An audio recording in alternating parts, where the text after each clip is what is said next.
And welcome back. We have been joined this morning by Prime Minister John Briceno. He's here to speak with us among quite a number of topics this morning. Yeah. The recently presented budget for the upcoming fiscal year. He's also here to speak with us about the outcome of the municipal elections as well. Good morning, PM Briceno. Good morning. Good morning. Good morning to both of you. Again, thanks for having me here, and apologies getting here a bit late. No worries.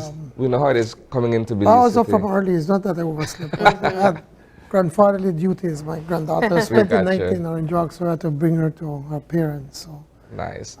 but thanks again. Thanks so much for having us here. How once has again your and weekend been? Open your eyes. You're supposed to be well rested. You had 3 days.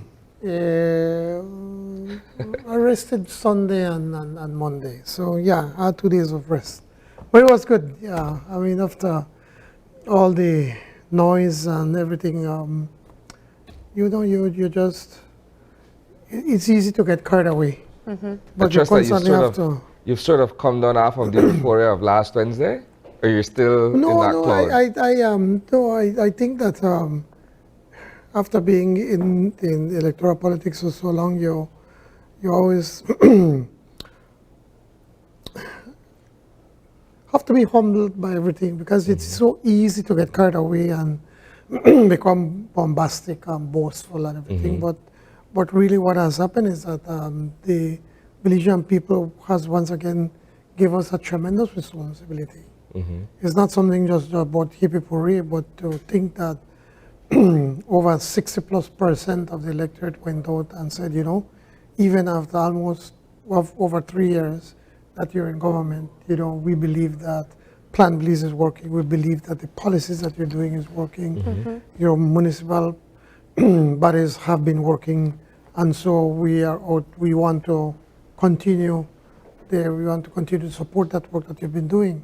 So it could be easy for start to make fun of leader of the opposition and others, but it's not. It's about sitting down and saying, "Whoa, it's this awesome responsibility," and it humbles you actually when you think about it. If you sit back, that people can still believe that in the work that you're doing. And like I said in my budget presentation, we were not perfect.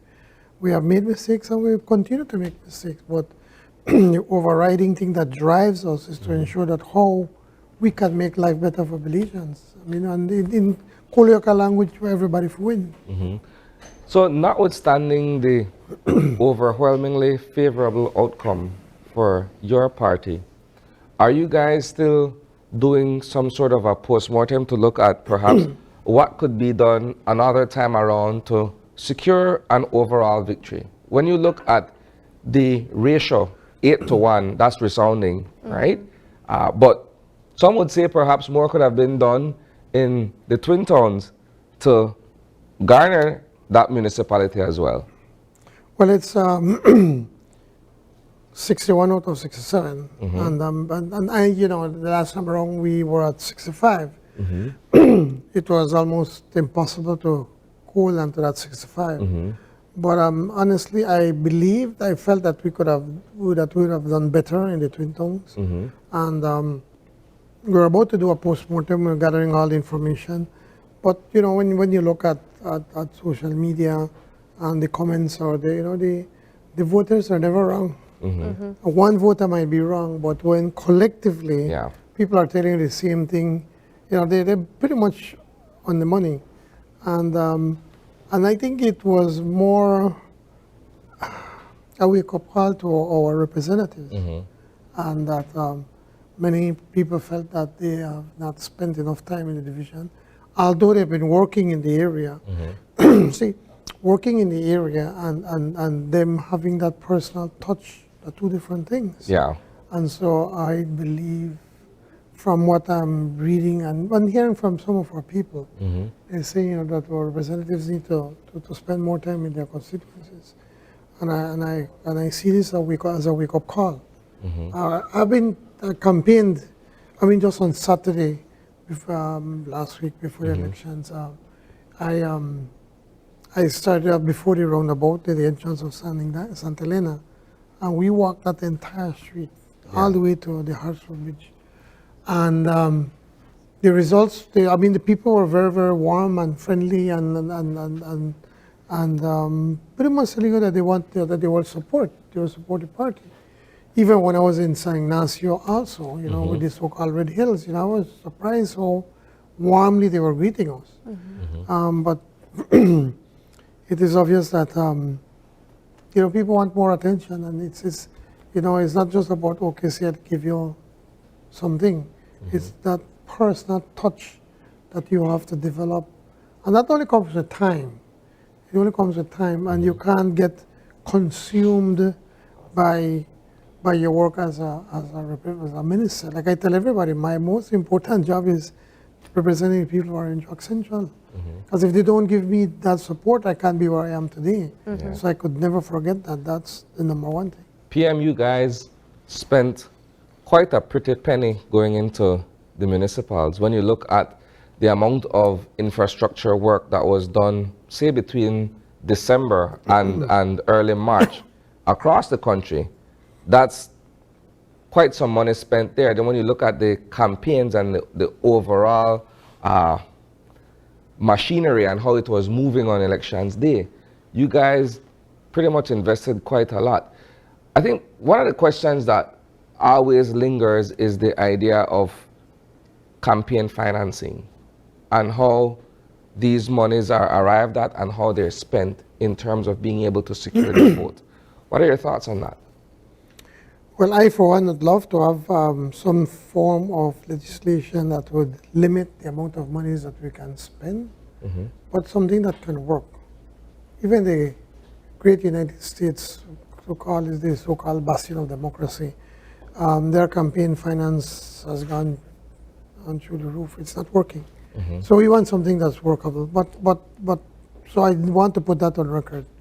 But I want to make also 2 points. One, you're saying about the monies that were being spent before the elections with the government projects. Well, it just so happened, and you forget, or we forget, that we inherited a bankrupt government. There was no money. We were borrowing $1 million a day just to be able to pay salaries and keep things going. $1 million a day. And our debt to GDP was around 132%. Unemployment was over 14%. I mean, we had some serious challenges. So the first we had to do is to try to see how we could put this in order. And that's what we did. And now that we managed to do that, now it started to free up some. We have been working all along. If you look, we've been working in Orange Walktown, for instance. We've been paving streets all the time. Little at a time. The mayor, Ladrick Shepherd, it's so funny because Minister Espat went to cabinet and said the mayor of Orange Walk came to show my engineers how to pave streets by hand, you know, without using those heavy machines, because the side streets you can do it. You can, and he went to show them. Yeah. Point is that we have been working all along, but again, through the tight management of the Ministry of Infrastructure Development, we managed to save some monies from some of these projects. They have this 10%, usually on 10% contingency, and he held them tight. So we had that extra monies. So with that extra monies on the Northern Highway, we managed to be able to do streets in Corozal, Orange Walk, and San Pedro. From the one in the coastal and the western, or the George Rice Highway, the projects are going on. Again, he managed to Caracol Road, Again, we managed to save money, and that money was used to do some more works, mostly in Benque and San Ignacio, Santa Elena. So that money is monies that have been saved. And then, of course, we have to work with the municipality, with the other Belize City, and of course, PG. So it just so happened that everything aligned itself coming closer to the election. But it's just because we had to put things in order to be able to do some of the work. Now, on the campaign, spending the campaign, no, I do not agree with you that we were spending a lot of money. Okay. One, A, we do not have a lot of money. But B, if you do your work, people generally acknowledge that. I mean, you could give a voter $50 to go vote for you, but you don't know what they're going to do in that room. So, On But the why is it- topic.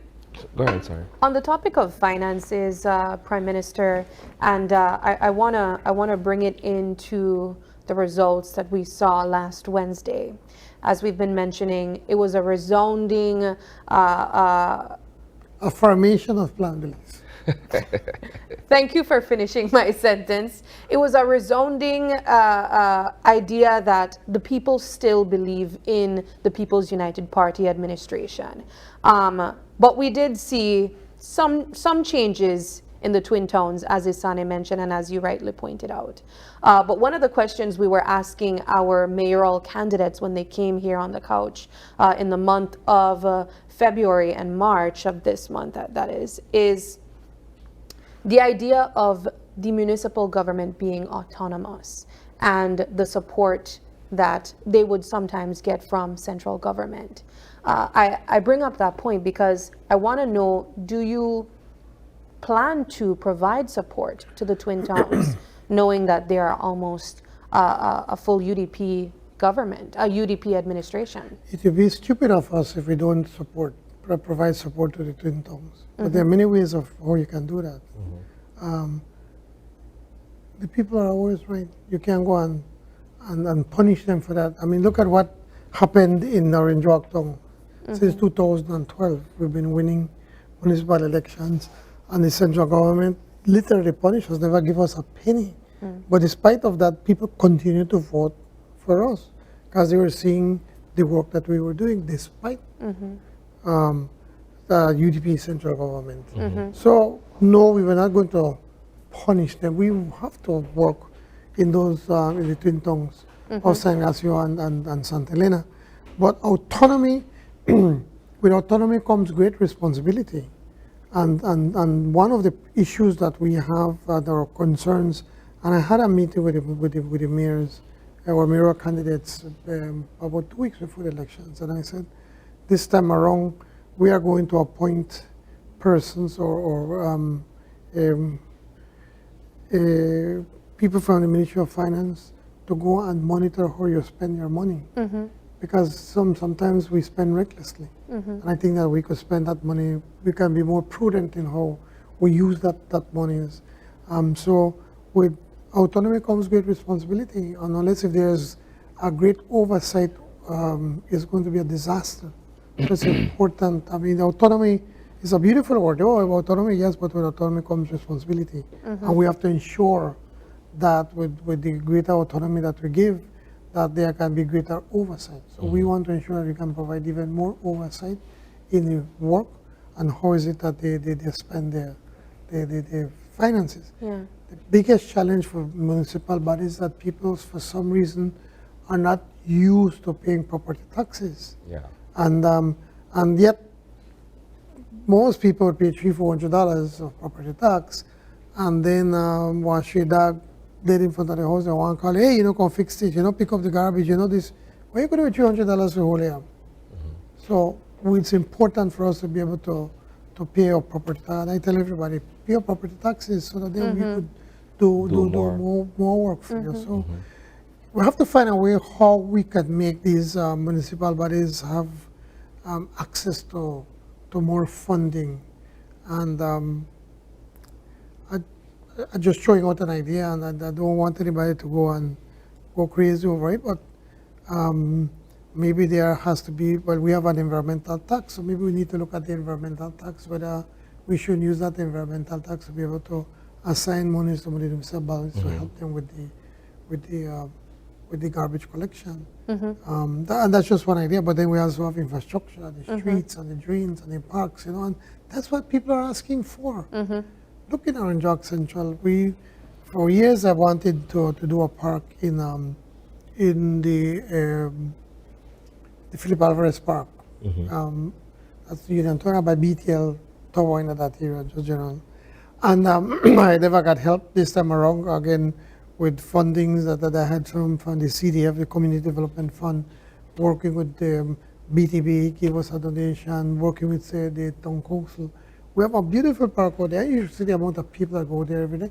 People just want safe Yeah. places where they can go to their family. Yeah. And if we could provide that improve the quality of life considerably. So these are the things that we need to look at. How we could improve the quality of life for our citizens at a municipal level and at a national level. Just Yeah. days before, the municipal elections, we also saw, we reported on what was the announcement of developments that would take place in the Twin Towns as well, and that was through the Belize Tourism Board and what I assume to be a collaboration with the San Ignacio Santa Elena Council. Do we still expect those projects to take place as it stands? There's absolutely no reason why we shouldn't do it. We're doing it because it's a good project. Okay. A project that needs to be done, and the Twin Tongues is fast becoming also an important part of our tourism product. And so we need to have some of those things. I wish BTB could do that at Range Rock Town. All right, PM, so the pendulum has swung in your favor. Is there any consideration being given to an early election? There have been no elections in 2024. We're elected until 2025. We still have a lot of work to do. And unlike other leaders that want to take advantage of saying, wow, the eye and a hat, I believe that we have more work to do and that we can get a lot more done in the next year. And that and people will see that, and I believe that they will respect that and could understand that we were elected to work to get things done. So no, there will not be an election, and that we are getting, because we still have a lot to do. Let's switch over to the budget presentation. We're looking at the start of a new fiscal year come April 1st, and we have an outlay of $1.438 billion to look at coming up. How was this arrived at? And in terms of being able to meet all the capital expenditures, what are we looking at? As I explained, 73 cents of every dollar is already spent. There's nothing we can do that. So we only have about 27 cents. And we have a whole array of projects, everybody, ministries and representatives. And so we need to take a hard look at that balance. We want to ensure that we can do more in our social projects. When we met with both the IMF and I met with the World Bank, they went to see me in San Pedro, but I did not have a formal meeting with them. But both of them are saying now that they believe that we have done well structurally, financially, in trying to put the government finances in proper order. Still have some more way to go, but they do understand our views on that. It's not only about numbers, but also about lives, people's lives. How is it that we're going to make their lives better? And so they agreed with us that we need to do more on a basic level. The grocery bag program, they're saying, they're seeing that that's a good thing. I remind you that the previous government, they borrowed money to do this. They borrowed money from World Bank to give away, so they could give away like crazy. We are using our own resources. We're not borrowing to do that. So we're looking at that. The big thing, the national health insurance. The national health insurance, we have rolled it into Orange Rock in Corozal. The same budget, because the UDP did nothing to expand the national health insurance. But just before the elections, as a gimmick, they give partial NHI to the Corozal district. It's mostly Corozal town, which is the bay where the former minister was, and I think San Narciso. We, with that very same budget, we cover the entire district and provide even more services. Because it's a matter of competence, of management, and ensuring that you put things in place. We've gone to Rinjawtong, over 20, the district, over 20,000 people were in Rinjawtong, from the Rinjawtong district have registered. Now we're coming on to Belize City. And to finish outside, the north side of Belize City, and the San Pedro and San Pedro, Kikaka, and the rest of the district. And then by early next year, we expect that we will be able to start off into the Kaya district. The National Health Insurance provides basic healthcare services at a minimal cost. And what we're doing is to be able to use government assets better. Why? About 80% of the people that go to a hospital don't need to go to a hospital. They could just need to go to a clinic. Most of them, I got a headache, I got diarrhea, they vomit, and then it's clogged up with all of these people, and then the person that really have an emergency, need a broken hand or something, have to go into this long queue. With the NHI now, what you do is we have different clinics, including the public sector clinics, competing to provide that service. So you provide at a certain price, but a certain level of service that you have to be, and you're monitored very, very closely. So it removes that clogging of our hospitals.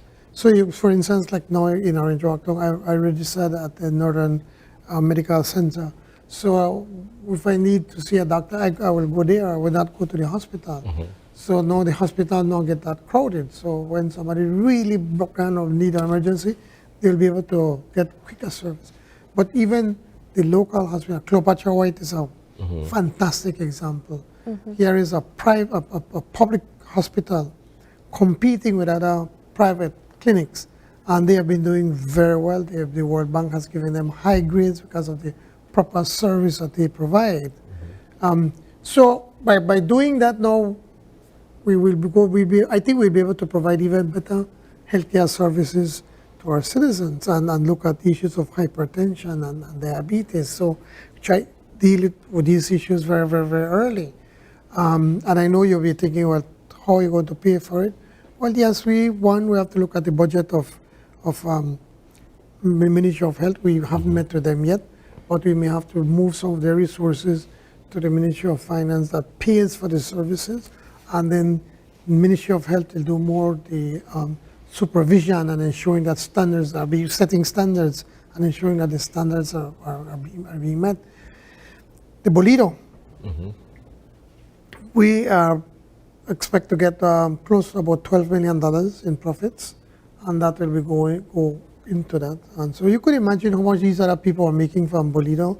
10 years, 10 times, so that's $120 million that could have been gone. The first $120 million don't spend, and they expect to get another $120 million. Of course, they were not reported nowhere close to what our sales, and that's another matter that maybe we may need to investigate. But we're doing that. We're looking at education. You know, the Together We Rise program, we're going to include 12 more government schools to provide the free education program, which is books, tuitions, fees, in uniforms, everything, so that these kids will go through government schools. Feeding programs, and I did not realize that we had over 3,000 kids in feeding programs in schools, and we want to expand it even more. Education, scholarships, and schools, and it's an incredible budget. It's a budget that touches the lives of our people. All of this requires fiscal prudence in terms of being able to successfully meet all the targets and what have you. But when you look at the number of ministries and government departments against the overall budget to be spent, how do you ensure that the monies are being spent accordingly and that there's accountability for the use of public funds? You make enemies. Some people get upset, some people get happy. Ministries are constantly fighting for more resources.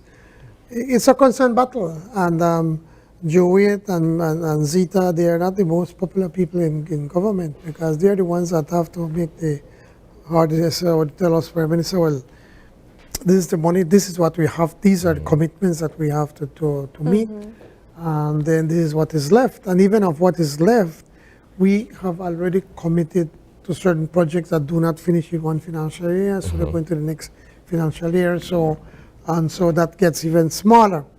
And then we have to take a hard look as to where the real needs are: education, housing, health, infrastructure works, And then from there we start to look at, okay, where we could allocate the limited resources to try to have, that would have the biggest impact in our lives. We have to continue to look at the productive sector. Whilst the economy has been doing very well, it's starting to slow down, but the IMF is saying, I think it's about 3.4%. We want to push to keep a minimum of 5%. So we've set up a small cabinet subcommittee of some of the lead ministries that deal with, like, of course, finance, agriculture, infrastructure development, and so forth, to look very close, tourism, a hard look at where the low-hanging fruits, what we can do right now to be able to keep that growth going. So it's an exercise that starts from October, and then towards the end, and then many times I have to be calling out ministries in cabinet and said, if your ministry does not show up with finance to work out, we are going to give you whatever we believe you should get. So it's tedious, but it's important. One of you mentioned something there really critical, Prime Minister. You mentioned that you have to share limited resources, and oftentimes you can't make everyone happy. One of the things we have observed, however, is the need for resources in sports, in youth and sports particularly. We showcase some of the states of the facilities where our athletes are using, even though it's in some areas shouldn't be using. Are you prepared to allocate funds for those parts of the ministries? Well, the budget for sports have been going up. And what we have done this year, we have set aside another $2 million from the Ministry of Finance, and that we're able to use specifically for sports, and where we can allocate it and how best we can use it. So the needs are immense. If you were to talk to teachers, their school buildings, so many buildings that we have to fix. The hospitals will tell you, we need more equipment, we need more this, we need that. So it's a fine balance that we have to be able to work. And I am not in any way suggesting. We always have this question, especially youth and sports. In cabinet immediately jumps off, yes, we have to give them more. I said, yes, we want to give them more. Okay, but from which ministry and give it up? Nobody said, well, I need money. So, but we need to continue to find funding. Well, you see, now that we have access to, for instance, to the International Development Assistance, to IDAF and the World Bank, this is monies that you pay like by like 0.25% interest, which you have more a fee to manage the account. So it's almost interest free, you could say, and you pay over 40 years, and some of it is grant funding. Where you can now have access to more funding to do more things, like we could do, for instance, say housing, and then the Cap 2 monies that we have, we could free it up to do sports. So now that we're going to have access to that funding, the Korean Development Fund through KABEI, again, we only managed to do that because I had a meeting with the president of South Korea, and in Seoul. And our meeting was for 30 minutes. We spoke for over an hour and 15 minutes, and talking about Belize and so forth. And so immediately he said to his people, he said, I want Belize to be able access to this funding. So we'll be able to access all of these funding that is cheap, and you pay over 20 or 40 years. So it frees up, that we could use that to certain things, and then frees up money so we have to sports and others. Allow me to go in a slightly different direction here, PM. When you and your party were in opposition, you guys famously said about infrastructure, you can't eat streets and drains and highways and all of these things. I still stand Now by that you're in I still power, stand by that. but would you have perhaps a different appreciation for the importance of infrastructure in terms of being able to develop cities and towns and being able to create the kind of economic opportunities that would provide jobs and other forms of livelihood?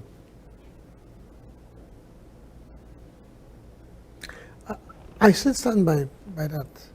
The point we were trying to bring across back then was there are certain bloated projects that were being done with infrastructure, and that the monies were not being spent correctly.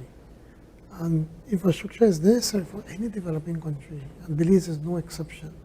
But when you are looking at spending $140 million to a road to Caracol, when you have so many other pressing needs, you have, for instance, the road to Guinea Grass in Orange Walk, and we have the one from behind Bullet Tree, that whole area that Minister Habet has been pushing Lundy. It's about 20 miles, so it's a lot of money to be able to pave.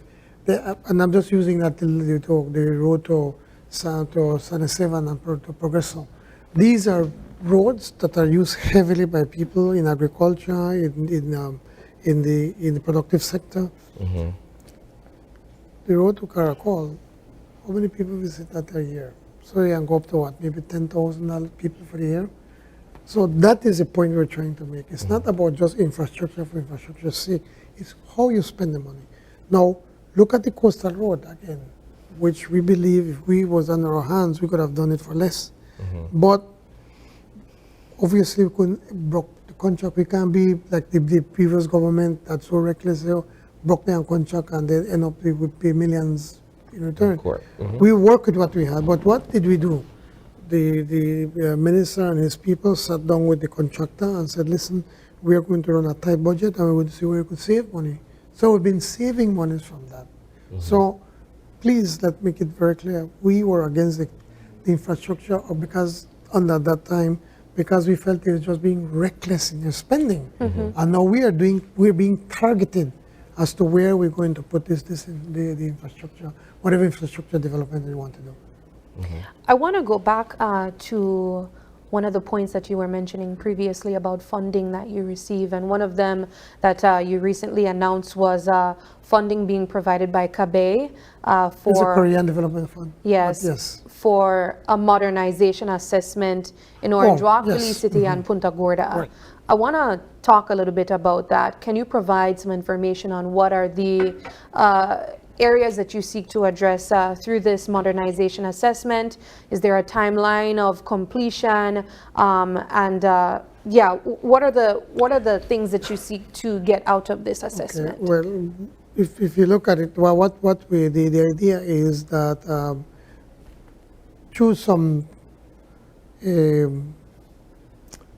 grant funding from CABE, we are looking at these 3 hospitals. And obviously we have always felt we have regional hospitals in the south. We have the regional hospital is in Dangriga, and PG has community hospital. But we are seeing now whilst it has worked well in the north, it worked well in the west. The problem, and here, well, in Belize City, well, it's one. Down south, the challenge you have is that it's too far. We're looking at over 100 miles.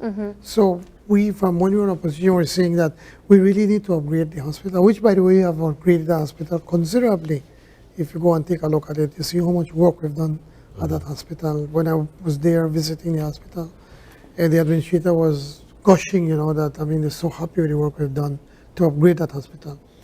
The idea is we're going to take a look at these 3 hospitals and see what we need to do to be able to meet the needs of the region.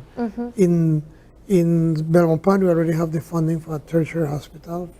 So that's going to relieve the pressures from Carl Huchner And then after that, we're looking closely, even closer at Kalyushna, that you need a lot.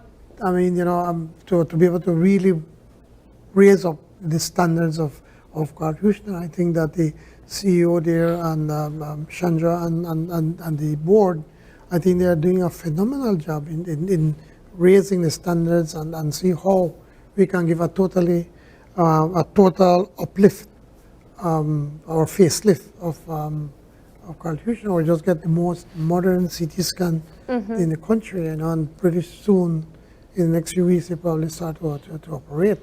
So we're looking at that, and then with a view as to which hospitals we need to upgrade and expand, to meet the needs of our people. Is there a timeline? Well, we hope that this report should be in sometime this year. But they started working from about a year ago. So they're taking a look at that, and then they'll come with us and look at, say, okay, these are our findings, and then based on the findings, say, okay, which are our priority areas, and then we work on that. My question with respect of the budget has to do with the wage bill. When you look at what has been allocated for expenses going into the next fiscal cycle, a huge chunk of it goes towards being able to cover the salaries of public officers. What can be done? It would seem as if though the government continues to balloon in terms of the numbers of persons who are employed in public sector. What can be done to either limit or sort of curtail that part of expenditure? Because you're looking at pensions, you're looking at salaries, and everything that falls within that category. It's funny you try to set me up. Because one of those advocates that I believe that the government is it's too big. I don't want to use another word and get in trouble. But you're right. I agree. That is why we're pushing for pension reform right now. Pension continues to just go up. It's over $100 million. And what has happened, when I think about it, when we got independence, when we became independent in 1981, we just took what the British did and continued that road. Why do I say that? For two basic reasons. One, for instance, when it comes to holidays, the government is the only institution that gives about 30 working days, or about 30 working days. Technically an entire month. Which is more than a month, because the weekends supposedly do not count. And when you think about it, why was that in place back then? It was in place back then because you had the British, that their citizens used to come and run the government, and so that when they go on holiday, they could go all the way to England to go and visit their families. We continued that. That should have never been so. The private sector gives you 2 weeks, and the senior people, after working a long time, then they get probably 3 weeks of holiday. Not 3 weeks of working days, but 3 weeks. But we don't.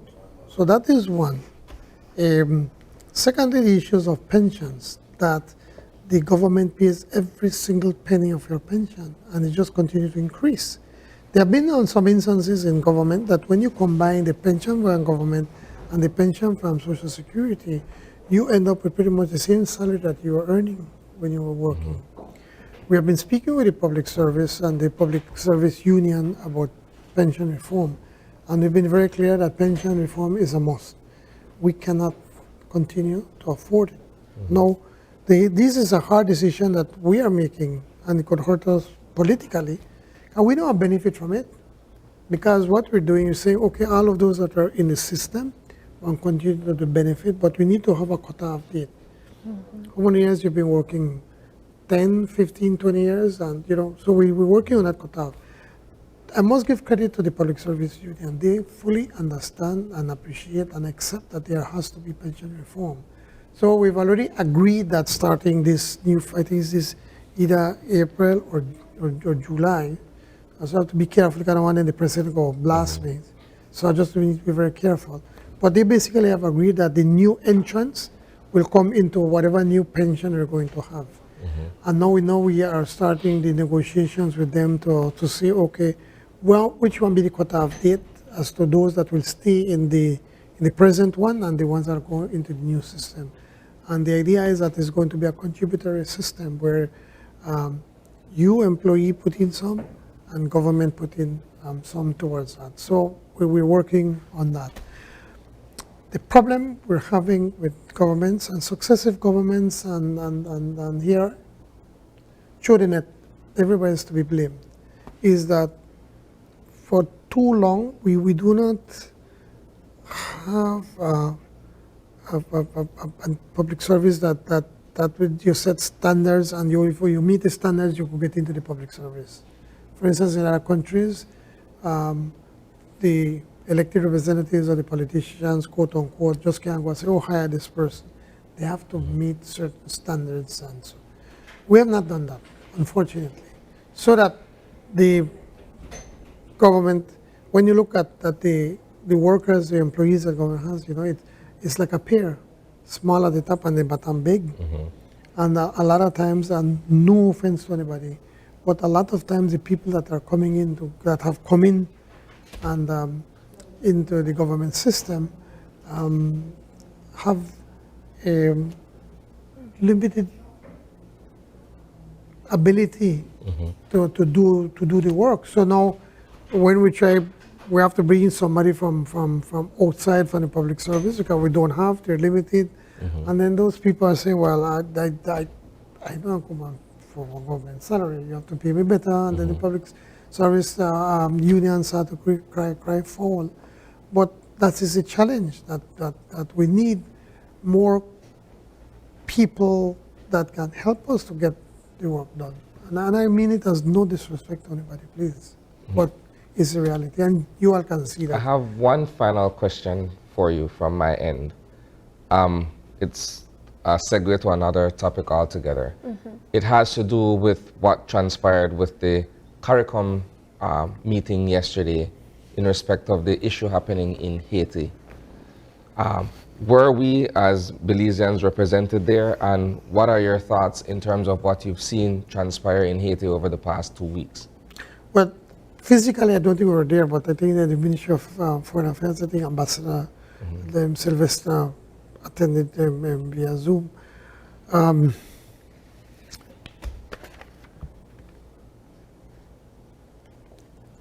It's inevitable what's happening, where it's getting to. We've been saying this from this crisis started back in, was it 2021? Yeah.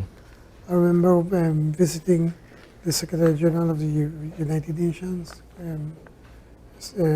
Gutierrez, and I said, well, Haiti, what are we going to do? And he basically just said, like, what can we do? We have to start with the people in Haiti. But unfortunately, people in Haiti don't have a say, because now you have these gangs that are as powerful as the government, or even more powerful than the government. And this is just years and years and years of just neglect and corruption and greed of the political elite in Haiti to get to where we are, to the point where now Prime Minister Enrique can't even go back to Haiti. Yeah. And well, he'll have to live in exile. But the powers that be, the US and Canada and the EU and etc., they have to help us. In CARICOM, we've been crying out from way back. It says we need help, we need to come in to help in Haiti. The problem or the concern is that many people are saying, well, we're going and do what? Who are we going to be going after these gang members? Are we going to be in a shootout? We had from early on said that that we believe that we have a humanitarian responsibility to Haiti. They are our brothers and sisters, and that we're prepared to send a small contingent from the BDF. Of course, once the proper conditions are met, that you know how we're going to get them in, the resources, get them out, what kind of in what kind of environment we're going to put them in. I mean, we don't want to have our BDF out there then shooting at our own. No? So I believe that, we're prepared to be able to go and to protect, certain areas, or protect the fuel depot. I'm just talking about. So all of that has to be ironed out, and it hasn't. But the meeting yesterday was trying to see what we could do right now to try to arrest this from further getting worse, because a lot of innocent people are getting caught up in the crossfire, and many innocent people are losing their jobs. Their lives. Well, Prime Minister, we want to say thank you so much for taking the time out and stopping by, speaking to us and the people of Belize by extension. Do you have any final words that you'd like to share with our viewers? Sure. First of all, let me say that my heart reaches, this terrible tragedy on Saturday with Stephanie Lindo or Barbot and her husband, and still at a loss. And I know Belinda very well, and I know he's hurting beyond words, he and his family, and that we reach out to both families. I still don't know what really transpired, but it's tragic. And Stephanie was so full of life and hardworking, driven person at the Belize City Council, and many instances sometimes councillors weren't too happy because she hold on tight to the expenditures. But she was this special. Stiff bargain. Yes, but she was this special human being, and it's a great loss, not only to the family, but and to the city council, but even to the city, and same thing goes to her husband. That said, I want to thank the Belizean people for keeping that confidence in the work that we're doing. They're seeing that Belize is moving in the right direction. They've seen that our councils have been working, and so it's a reaffirmation of the work that they're doing at a local level, and what we're doing at a national level. Because in all elections, and the election just before the local election just before the national, in effect, is already telling you what the trend, what people are thinking, and so we are grateful, we're thankful for that. But I want to assure the Belizean people that we don't take them for granted. We will not take them for granted. That we're going to continue to work very hard, and that it's an awesome responsibility that put it in our laps. But it is a responsibility that we take with open arms and with conviction of making lives better. We promise people that everybody will win, and that's exactly what we're doing, ensuring that we can continue to deliver on Plan Belize. So thank you so much, and thanks to everybody. All right. Perfect. Well, thank you too, Prime Minister, and all the best. We're going to take another quick break, and when we come back, the conversation switches over to the Wonder Woman competition held by the Belize Coast Guard. Stay with us. We'll be right back.